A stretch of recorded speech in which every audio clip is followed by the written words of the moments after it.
All right, our next guest joining us on Bob Tuskin Show is Phil Restino. He is the head of his Florida chapter of Veterans for Peace, but he's not just any veteran for peace. He's one of the few out there that has the courage to demand justice for 9/11, the largest crime in our lifetimes. And he does a great job. I would consider him to be one of the premier 9/11 truth activists out. And Phil, I'm honored to have you and to bring you on the program now almost 10 years later. Where do we stand? Oh, hi, Bob. Thanks for asking me to be on the show. And where do we stand 10 years later? We've got more war now than we could have ever thought of 10 years ago when this 9/11 false flag attack was used to launch the 9/11 wars. And it's really bothering me, Bob. As you know, I come from the anti-war organizations. As far as getting into 9/11 truth, I didn't find out until someone gave me a DVD, and I still think that's one of the best tools going as far as waking people up. Sure. But I've found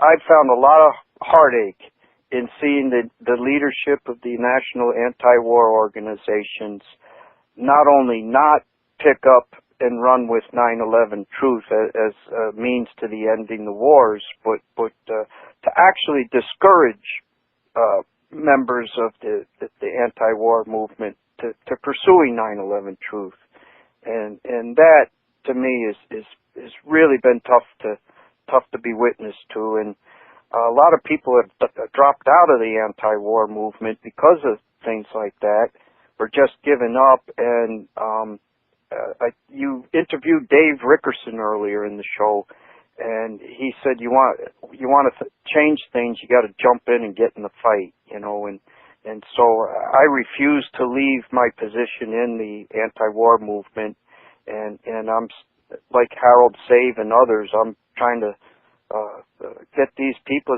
to get honest about 9/11. Sure. And 9/11 truth ends the 9/11 wars. I mean, it's that simple.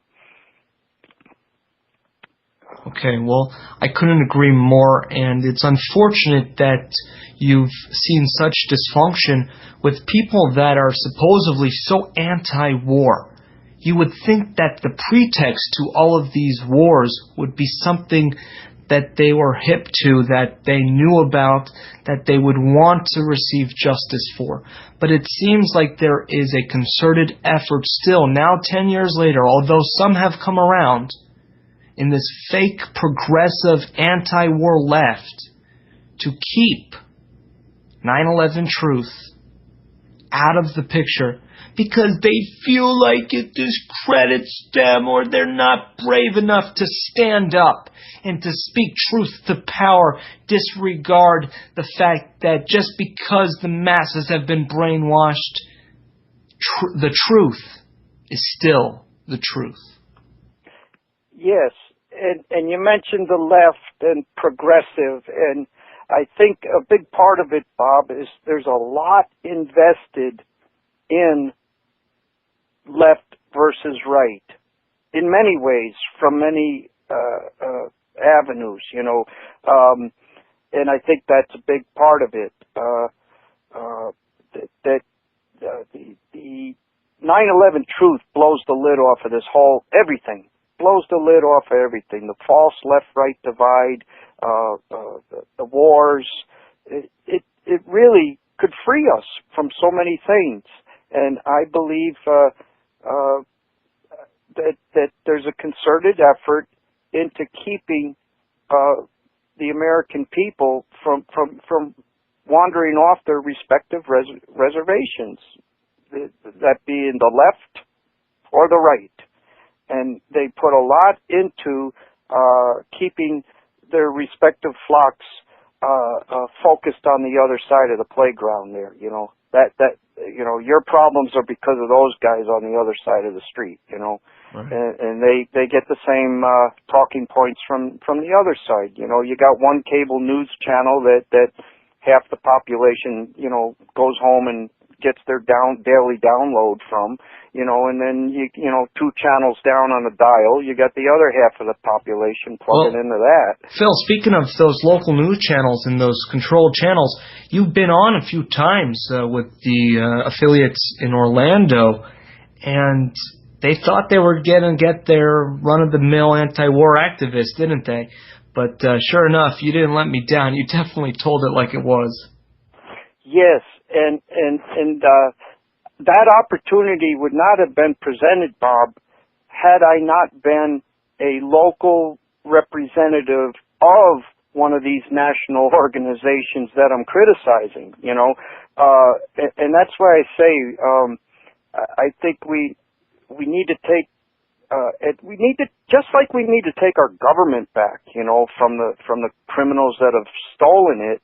We need to take our organizations back too, because they've been hijacked in one form or another, or they're not carrying out their charge as they should be, And so I want to encourage the listeners to get involved locally with one of these national organizations like We Are Change or Code Pink Women for Peace and Veterans for Peace, groups like that, Iraq Vets Against the War, whatever your national organization is, because these opportunities will come up for you to get on local media and, and have an opportunity like that. I was able to talk about rememberbuilding7.org, get that in on Orlando television. God knows how many thousands of people were watching, and then watch again once it's up on a YouTube.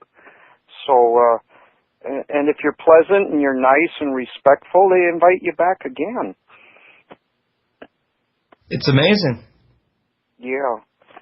So, people wouldn't think that that's the case, but it's true, and you're a perfect example of using that to our advantage. So, Phil, tell me, what do we got? Where do we go from here? What do we got going?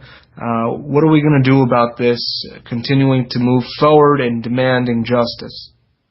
Well, I think we just have to start calling people on it in every which way, whether it be like me, I'm encouraging the radio hosts and TV hosts or whatever, reporters to take the leaders of the national anti-war organizations and put them on the spot and make them answer for themselves. Why are you not calling for investigating 9/11, the sole reason given for the wars?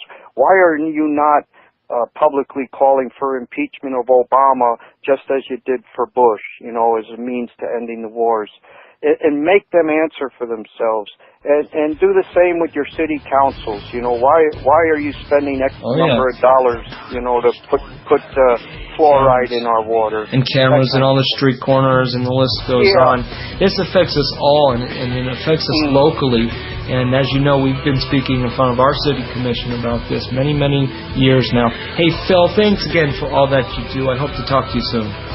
Thank you, Bob, and especially you, and what you're doing with the City Commission up in Gainesville is a great model of which I hope will be replicated across the country. That's all we can hope for. Take care. You